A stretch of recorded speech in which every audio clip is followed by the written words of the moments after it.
Right. What this person is saying is essentially politicians don't have the capacity to create laws about technology with any kind of real effect. And what's amazing is how little we have in terms of regulation around technology and how much that shapes the way that we interact with this technology. What we don't have is user protection. I mean, I want you to think about something. Think about how many times you've heard people say that they've gotten death threats on the internet. I want to let you know something. Death threats are actually illegal. Like, in real life, they're illegal. If you, mailed a death threat to someone and that could be traced back to you, charges could be pressed against you.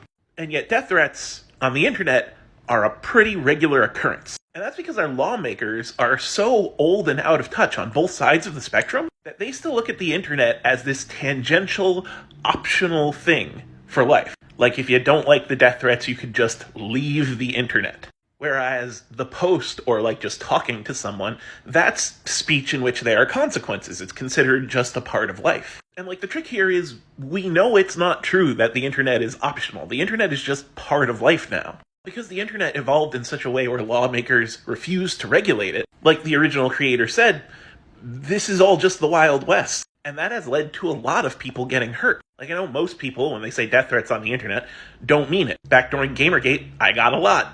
No one ever did anything about it. But every so often, they mean it. Every so often, there are news stories, local news stories, about some internet beef that got out of control and someone got shot. And that couldn't happen if we had, even the smallest amount of legal protection allowing people to press charges for shit said like that on the internet. And, the internet itself was very disruptive when it became commonplace. It changed the way we live. And technology these days is getting more and more disruptive as it advances faster and faster. And if lawmakers don't take into account these new technologies, they're going to be used to hurt people. Not just directly, but indirectly. We've seen what doxing can do. You can still imitate someone else on the internet, basically consequence-free. I mean, unless they have, a lot of money or can, argue trademark or copyright infringement or something like that. Think about how many scam emails and scam sites that just exist compared to scam snail mail. I guess what I'm saying is this attitude of our lawmakers being whatever happens on the internet stays on the internet